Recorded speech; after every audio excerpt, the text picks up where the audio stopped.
اللہ تعالیٰ نے اس پوری کائنات کو اس انداز کے ساتھ بنایا ہے کہ انسان جہاں کہیں بھی ہو اگر وہ اللہ تعالیٰ کو پہچاننا چاہے تو پہچان سکتا ہے۔ اگر وہ جنگلوں کے اندر رہ رہا ہے تو جنگلوں میں بھی اللہ کی قدرت کے نشانات موجود ہیں۔ اگر وہ صحراؤں کے اندر رہ رہا ہے، فضاؤں کے اندر رہ رہا ہے، یہاں تک کہ سمندر کی گہرائی میں چلا گیا ہے، تو وہ جہاں بھی چلا جائے تو اس کو اللہ کی قدرت کے نشانات نظر آئیں گے۔ زمین ہے، باقی اللہ تعالیٰ کی مخلوقات ہیں، باقی جو چیزیں اللہ نے بنائی ہیں، جہاں بھی وہ جائے گا اللہ کی قدرت کے نشان ہر جگہ موجود ہوں گے۔ تو چونکہ اللہ کی قدرت کے نشان ہر جگہ موجود ہیں، اس لیے اللہ تعالیٰ کو وہ بندہ بڑا ہی ناپسند ہے جو اس دنیا میں آ کے اللہ تعالیٰ کو پہچان نہ سکے۔ قرآن مجید نے پھر ان ایسے لوگوں کے بارے میں فرمایا، یہ شر الدواب، کہ جو مخلوقات میں سے سب سے برے ہیں یہ وہی ہیں جو اللہ کو پہچان نہیں سکے۔ اتنی زندگی گزر گئی، کھاتے رہے پیتے رہے، کوئی عقل نے نہیں سوچا کہ یہ کہاں سے آ رہا ہے، زمین کیسے بن گئی، بارش کیسے نازل ہوتی ہے۔ تو جتنے بھی اللہ کی قدرت کی نشانات، خود انسان، تو اس لیے کہ چونکہ اللہ کی قدرت کے نشانات ہر جگہ موجود ہیں، تو جب ہر جگہ ہی موجود ہیں تو پھر بھی بندہ نہ پہچانے اللہ کو، پھر ایسا بندہ اللہ کو سب سے زیادہ ناپسند ہے، مخلوقات میں سے بدترین ہے اللہ کی نظر میں۔ اللہ کی توفیق کے ساتھ، اس کی رحمت کے ساتھ ایسا ہو گیا کہ ہم نے آنکھ ہی ایسے ماحول میں کھولی جہاں لا الہ الا اللہ کی صدائیں تھیں، لوگ نماز پڑھ رہے تھے، والدین نیکی کی طرف چلنے والے تھے، تو قدرتی طور پہ ہمیں ایسا ماحول مل گیا کہ جس میں لوگ اللہ کو ماننے والے ہیں۔ وگرنہ اگر ایسا ماحول نہ بھی ملے تب بھی اللہ کے اوپر ایمان لانا ضروری ہے، اس لیے کہ اللہ کی قدرت کے نشانات تو ہر جگہ پہ ہیں۔ اللہ ان کو بھی کھلاتا ہے جو اللہ پہ ایمان رکھتے ہیں، اللہ ان کو بھی کھلاتا ہے جو اللہ پہ ایمان نہیں رکھتے۔ اللہ کی قدرت سے ہر طرح سب لوگ فائدہ اٹھا رہے ہیں۔ اب جب بندہ ایمان لے آتا ہے، کلمہ پڑھ لیتا ہے، اللہ کا اقرار کر لیتا ہے، تو اللہ تعالیٰ کی طرف سے جو احکامات اللہ تعالیٰ نے دیے ہیں، ان احکامات میں اللہ تعالیٰ نے ایک چیز ہمیں اس کی طرف توجہ دلائی ہے کہ اگر جب تم میرے حکم پورے کرو گے تو میرے حکم پورا کرتے کرتے نا یہ کام نہ بھول جانا، ایک خاص کام اللہ نے اس کے ساتھ جوڑا ہوا ہے کہ حج کیا نا تو ٹھیک ہے حج کر لیا، لیکن اب یہ والا کام نہیں بھول جانا۔ وہ ایک خاص کام جو اللہ تعالیٰ نے اپنے احکامات کے ساتھ جوڑ کے ذکر کیا ہے، میں نے اس کی وضاحت ابھی آپ کے سامنے کرنی ہے۔ قرآن مجید میں اور قرآن مجید کی جو آیات کو غور کرنے سے جو بات معلوم ہوتی ہے وہ یہ کہ اللہ تعالیٰ کا یہ ہم سے مطالبہ ہے کہ ہم ہر وقت اللہ کو یاد رکھیں۔ یہ اللہ کا ہم سے مطالبہ ہے کہ ہم ہر وقت اللہ کو یاد رکھیں، دل سے بھی یاد رکھیں، جہاں تک ممکن ہو دل سے یاد رکھیں، زبان سے یاد رکھ سکتے ہیں زبان سے یاد رکھیں، اپنے اعمال سے یاد رکھ سکتے ہیں تو اعمال سے یاد رکھیں۔ بات ہے اللہ کو یاد رکھنے کی، پھر یاد رکھنے کی صورتیں ہیں آگے۔ قرآن مجید میں اللہ تعالیٰ نے جمعے کی فرضیت کا ذکر کیا، فرمایا ایمان والو جب جمعے کی اذان ہو تو پھر تم آ جاؤ پھر اللہ کے ذکر کی طرف، آ جاؤ مسجد کی طرف۔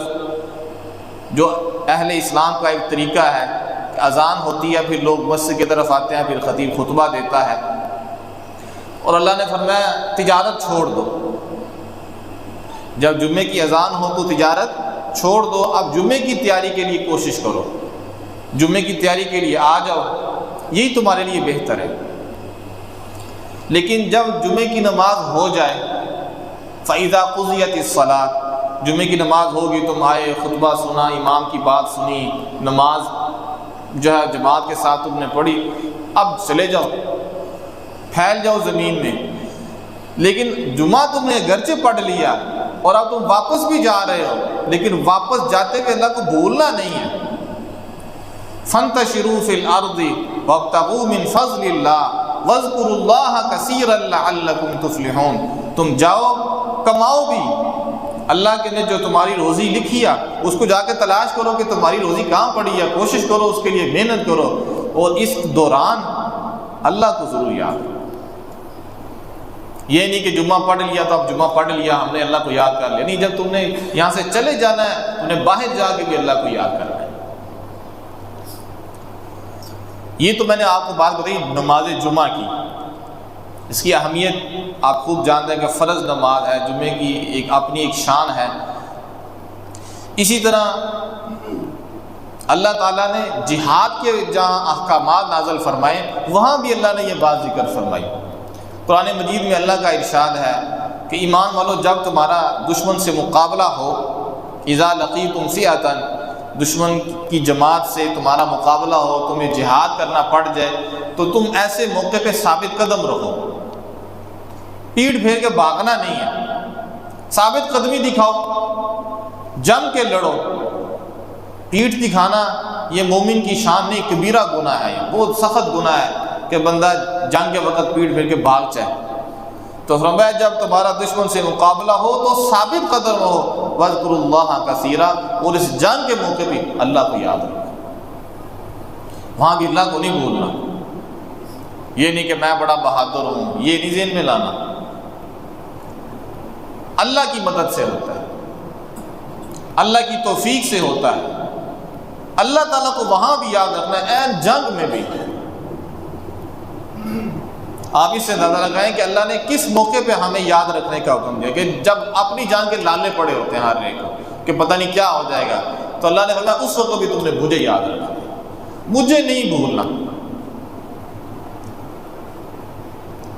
تو اس لیے یہ کام ہمارے کرنے کا ہے، اس کے اوپر غور و فکر کریں کہ ہم نے اپنی عبادات کے علاوہ بھی اپنے رب کو یاد رکھنا ہے۔ نبی علیہ السلام کا ارشاد ہے کہ ایک نوجوان، ایک بندہ جو خلوت میں بیٹھ کے اللہ کو یاد کرے، اس نے خلوت میں بیٹھ کے اللہ کو یاد کیا، اور جب اس نے اللہ کو یاد کیا تو وہ اللہ تعالیٰ کی نعمتوں کے بارے میں غور و فکر کرنے لگ گیا کہ اللہ کے میرے اوپر تو کتنے انعامات ہیں۔ جو اللہ کو جو اس نے یاد کیا تو یاد کرتے اس کے ذہن میں کیا آ گیا؟ اللہ تعالیٰ کے انعامات۔ تو نبی علیہ السلام نے فرمایا جو بندہ خلوت میں اللہ کو یاد کرے اور اللہ کو یاد کرنے کے بعد اس کو اللہ تعالیٰ کے انعامات یاد آ جائیں اور وہ انعامات کو یاد کر کے رونے لگ جائے کہ میں کیا ہوں اور اللہ کے انعامات کیا ہیں، تو جو رونے لگ جائے تو اللہ فرماتے ہیں ایسے بندے کو اللہ تعالیٰ قیامت کے دن اپنے عرش کا سایہ نصیب فرمائے کہ وہ رو پڑا، اس نے کہا کہ میرے اوپر تو انعامات بہت زیادہ ہیں۔ تو اس لیے جب آپ عبادات سے فارغ ہوں، جہاں کہیں بھی ہوں، دل میں اللہ ہو، زبان پہ اس کی یاد ہو۔ جو دل اللہ تعالیٰ کی یاد کے ساتھ تر و تازہ رہتا ہے وہ دل زندہ ہوتا ہے، جو اللہ تعالیٰ کی یاد سے غافل ہو جاتا ہے وہ مردہ ہو جاتا ہے، اس کے اندر قساوت آ جاتی ہے، اس کے اندر بدبختی آ جاتی ہے۔ جب انسان کے دل کے اندر اللہ تعالیٰ کی یاد ہوتی ہے تو ایسا دل نیکی کی طرف راغب ہوتا ہے، ایسا دل گناہوں سے نفرت کرتا ہے، وہ گناہوں سے دور بھاگتا ہے۔ لیکن جب انسان اس سے خالی ہوتا ہے تو پھر وہ گناہوں کی طرف جلدی مائل ہو جاتا ہے۔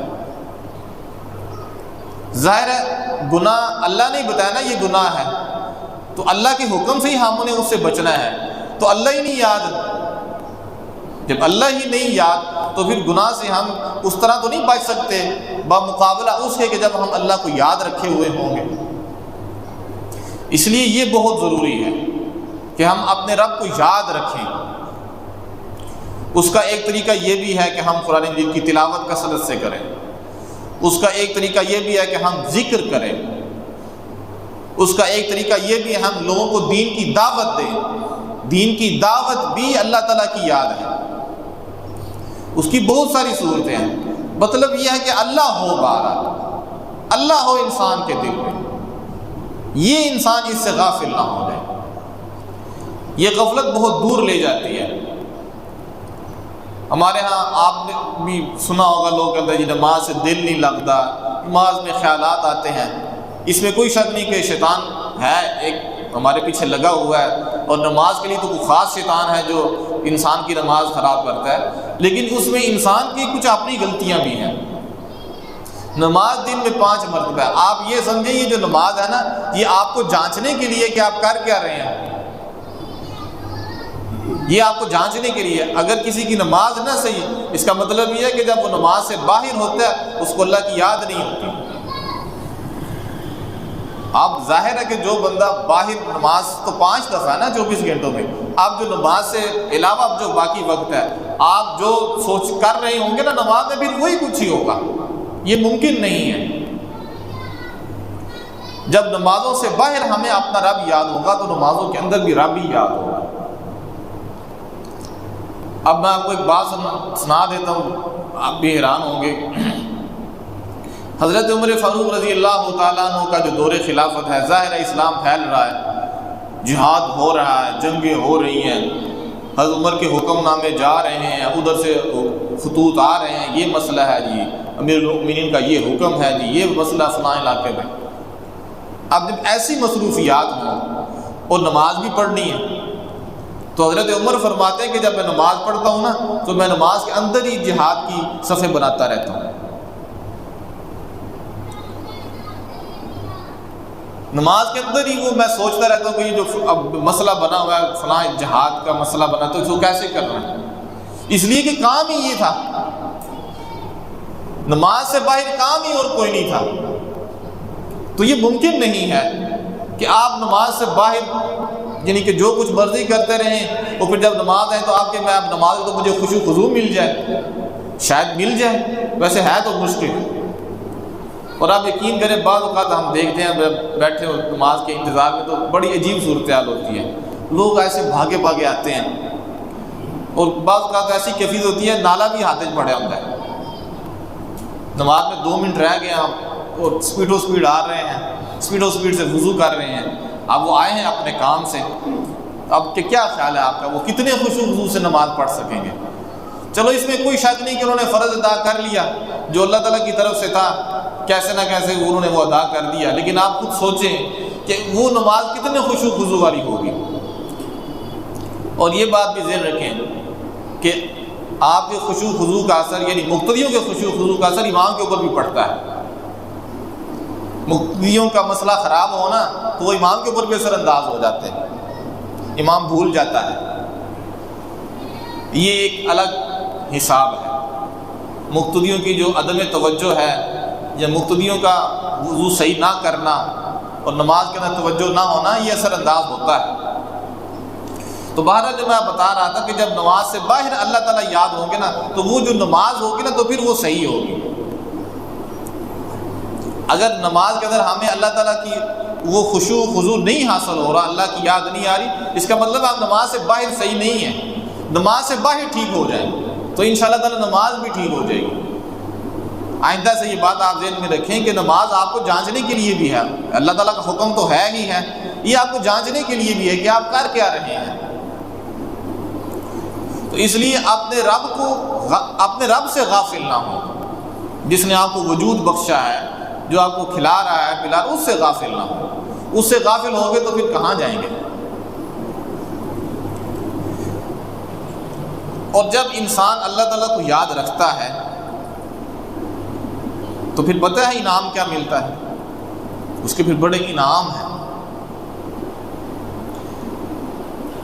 قرآن مجید میں ایک جگہ اس کا انعام اللہ نے یہ ذکر کیا، هُوَ الَّذِي يُصَلِّي عَلَيْكُمْ وَمَلَائِكَتُهُ، کہ جو بندہ اللہ کو یاد رکھتا ہے اللہ تعالیٰ بھی اس کے اوپر رحمتیں نازل کرتے ہیں، اور اللہ تعالیٰ کے فرشتے بھی اس کے اوپر رحمت کی دعائیں کرتے ہیں۔ اللہ بھی رحمتیں نازل بھیجتے ہیں اور فرشتے بھی اللہ تعالیٰ سے دعائیں کرتے ہیں کہ اللہ یہ تیرے بندے تمہیں یاد رکھتے ہیں، ان کے اوپر اپنی رحمتیں فرما، ان کے گناہوں کو معاف فرما۔ تو اللہ تعالیٰ کی طرف سے بھی رحمتیں ہوتی ہیں اور فرشتوں کی طرف سے بھی دعائیں ہوتی ہیں۔ اور قرآن مجید میں اللہ تعالیٰ نے ایک جگہ یہ ارشاد فرمایا ہے کہ جو لوگ مجھے یاد رکھتے ہیں نا تو میں ان کو یاد رکھتا ہوں، وہ مجھے یاد رکھتے ہیں تو میں بھی ان کو یاد رکھتا ہوں، میں فرشتوں میں ان کے تذکرے کرتا ہوں۔ تو اللہ تعالیٰ کو یاد رکھنے سے اللہ تعالیٰ بھی بندے کو یاد رکھتے ہیں، اللہ تعالیٰ رحمتیں نازل کرتے ہیں، فرشتے رحمتوں کی دعائیں کرتے ہیں، مغفرت کی دعائیں کرتے ہیں۔ یہ جو اللہ تعالیٰ کی یاد ہے کہ جب بندہ اللہ کو یاد کرے تو پھر اللہ بھی بندے کو یاد کرتا ہے۔ یہ جو اللہ تعالیٰ کی یاد ہے نا، یہ اللہ تعالیٰ کی یاد کے اپنے رنگ ہیں۔ ہماری جو اس وقت ہماری ذہنی صورتحال بنی ہوئی ہے نا، وہ بڑی عجیب صورتحال ہے۔ ہم اس طرح کی کوئی بات سن لیں نا جو میں نے ابھی آپ کو بتائی بھی ہیں کہ اللہ کی رحمتیں آتی ہیں یا اللہ تعالیٰ بندوں کو یاد کرتے ہیں، تو ہم فوراً ہمارے ذہن میں ہمارے اپنے مسائل آ جاتے ہیں۔ میرا منڈا بیمار ہے تو یہ مطلب ہے انہوں ٹھیک ہو جائے گا۔ ہمارے ذہن میں اس طرح کے جو ہمارے اپنے مسائل ہیں نا وہ ذہنوں میں آنا شروع ہو جاتے ہیں۔ میرا کاروبار نہیں چل رہا، اس کا مطلب ہے میرا کاروبار چلنا شروع ہو جائے گا۔ میری یہ مصیبت ہے تو لہٰذا میری یہ مصیبت میری حل ہو جائے گی۔ اللہ تعالیٰ کو یاد کرنا، پھر اللہ کا یاد کرنا اس کے اپنے رنگ ہیں۔ اپنے مسائل ایک جگہ پہ رکھ دیں، مسائلوں کو درمیان میں نہ گھسیڑا کریں۔ اگر آپ اپنے مسائل اندر لے آئیں گے نا، تعلق کمزور ہو جائے گا۔ اللہ تعالیٰ کو اپنی مخلوقات انسانوں میں سے سب سے زیادہ کس سے پیار ہے؟ یعنی انسانوں میں سے سب سے زیادہ نبی علیہ السلام سے، جو نبی علیہ السلام اللہ تعالیٰ کے محبوب ہیں۔ تو آپ نے ان کی زندگی نہیں دیکھی؟ نبی علیہ السلام کی ساری اولاد نبی علیہ السلام کی زندگی میں فوت ہو گئی، سوائے حضرت فاطمہ کے رضی اللہ تعالی عنہ۔ ایک بچہ فوت ہو جائے کتنا بڑا صدقہ، سب بیٹے اور 3 بیٹیاں، اور 3 بیٹیوں میں سے جو ایک بیٹی ہے، اب جو مجھے یاد آ رہا ہے میں اس کے مطابق آپ کو تھوڑی سی بات بتا دیتا ہوں۔ نبی علیہ السلام کی ایک بیٹی تھی جن کا نام تھا حضرت رقیہ رضی اللہ تعالیٰ عنہ، جو حضرت عثمان غنی رضی اللہ عنہ کی بیوی تھی۔ نبی علیہ السلام جنگ بدر کے لیے گئے ہوئے تھے، حضرت عثمان غنی مدینہ میں تھے۔ نبی علیہ السلام نے ان کو کہا تھا کہ آپ مدینہ میں رہیں کیونکہ آپ کی بیوی یعنی نبی علیہ السلام کی بیٹی حضرت رقیہ بیمار ہیں، تو آپ مدینے سے باہر نہ نکلیں، جنگ کے لیے نہ جائیں غزوہ بدر، آپ یہیں رہیں۔ انہوں نے پھر ظاہر ہے نبی علیہ السلام کا حکم تھا وہ یہیں رہے، تو نبی علیہ السلام چلے گئے مدینہ سے باہر، وہ جنگ بدر ہو گئی۔ نبی علیہ السلام جب واپس آئے تھے نا، نبی علیہ السلام کی بیٹی فوت ہو چکی تھی۔ جو اب مجھے یاد آ رہا ہے، جو میں نے آپ کو ایک بات بتانی وہ یہ کہ جب نبی علیہ السلام واپس مدینہ میں آئے تھے نا، تو لوگ حضرت رقیہ کو دفن کر کے فارغ ہو چکے تھے۔ یہ اب مجھے یاد آ رہا ہے کہ ایسے ہی تھا، لیکن اتنی بات تو طے ہے کہ نبی علیہ السلام موجود نہیں تھے، پیچھے سے آپ کی بیٹے کا انتقال۔ آپ خود اندازہ کریں۔ تو محبت تو سب سے زیادہ ان کے ساتھ تھی، لیکن زندگی یہ ہے۔ تو اس لیے جب یہ میں نے بتایا نا کہ آپ اللہ کو یاد رکھیں، اللہ آپ کو یاد رکھیے، اللہ کی رحمتیں آتی ہیں، اللہ کی برکتیں آتی ہیں، یہ جو مسائل ہیں نا ان کو سائڈ بھی رکھا کریں۔ اللہ کی محبت اس کی وہ ایک الگ سلسلہ ہے۔ اللہ تعالیٰ نے سلیمان علیہ السلام کو بادشاہت دی ہے، داؤد علیہ السلام کو خلافت دی ہے، لیکن جب فرعون اور موسیٰ کا مقابلہ ہے تو ادھر اللہ نے فرعون کو دے دی ہے، فرعون کو دی، موسیٰ علیہ السلام کے پاس نہیں تھی، ادھر سلیمان علیہ السلام کو دی ہوئی ہے، موسیٰ علیہ السلام کو نہیں دی۔ یہ اللہ کی کوئی تقسیم ہوتی ہے۔ تو یہ جو اپنے مسائل ہوتے ہیں نا، ان مسائل کو درمیان میں نہ گھسیڑا کریں۔ ہاں مسائل اگر آپ نے درمیان میں لے گیا نا تو پھر یہ کیا کریں کہ میں نے جو نماز نہیں نہ پڑھی اس کی وجہ سے میرا کام خراب ہوا ہے، پھر ایسے کہا کریں۔ میں جو اللہ کے راستے میں خرچ نہیں کرتا تو خرچ نہ کرنے کی وجہ سے میرے ساتھ یہ ہو رہا ہے۔ تو اللہ کی رحمتیں آتی ہیں، اللہ کی برکتیں آتی ہیں، وہ ان کا ایک خاص سلسلہ ہے۔ ممکن ہے کہ اللہ کی رحمتیں بھی ہوں اور ساتھ ساتھ پریشانیاں بھی چل رہی ہوں، رحمتیں اپنی جگہ کے اوپر، وہ ایک الگ سلسلہ ہے۔ تو اللہ تعالیٰ کو یاد رکھیں، اللہ تعالیٰ کو یاد رکھنے سے اللہ کی رحمتیں آتی ہیں، اللہ تعالیٰ کی طرف سے برکتیں آتی ہیں، اور جو یاد کرتے ہیں اللہ ان کو یاد رکھتا ہے۔ اور جو اللہ تعالیٰ کی یاد سے غافل ہو جاتے ہیں تو پھر اللہ تعالیٰ ان کو ان کے حال پہ چھوڑ دیتا ہے۔ وَلَا تَكُونُوا كَالَّذِينَ نَسُوا اللَّهَ فَأَنسَاهُمْ أَنفُسَهُمْ، اللہ کو نہ بھولنا، ان لوگوں کی طرح نہ ہو جانا جو اللہ کو بھول چکے ہیں۔ تو پھر اللہ تعالیٰ اس کی بڑی سخت سزائیں دیتا ہے، انسان کو خود اپنے آپ سے غافل کر دیتا ہے، اور انسان اپنے آپ سے غافل ہو جائے یہ چھوٹی سزا ہے، وہ تو جانور بن جاتا ہے پھر۔ تو اس لیے یہ بات ذہن میں رکھیں کہ ہم نے اپنے رب کو ہر وقت یاد رکھنا ہے۔ نماز سے فارغ ہو کے چلے گئے ہیں، رب کو یاد رکھنا ہے۔ حج کر کے واپس آ گئے ہیں، یاد رکھنا ہے۔ کوئی مجاہد میدان جہاد کے اندر لڑ رہا ہے اللہ کے دشمنوں کے خلاف تو بھی اللہ کو یاد رکھنا ہے، اللہ کو کسی وقت نہیں بھولنا۔ ایک عام آدمی کے لیے جو پورا دین کو سمجھتا ہے، بس بنیادی باتیں سمجھتا ہے، اس کے لیے اللہ کو یاد رکھنا آسان سا طریقہ یہ ہے کہ وہ اللہ تعالیٰ کا ذکر کرتا رہے، صبح کو بھی خاص طور پہ، فجر کے بعد اور مغرب کے بعد، یہ دو وقت تو خاص طور پہ ذکر کے اندر کچھ وقت گزارے، اور جب کام کے لیے جائے تو وہاں بھی تلاوت ممکن ہو تو تلاوت کرے، تسبیح ممکن ہو تو تسبیح کرے۔ اس طرح اللہ یاد رہتا ہے۔ جو میں نے بتایا کہ اللہ یاد رہے گا تو شیطان کے حملے کم ہو جائیں گے، نیکی کی طرف رجحان زیادہ ہو جائے گا، برائی کی طرف رجحان کم ہو جائے گا۔ اللہ تعالیٰ آپ کو اس کی توفیق دے۔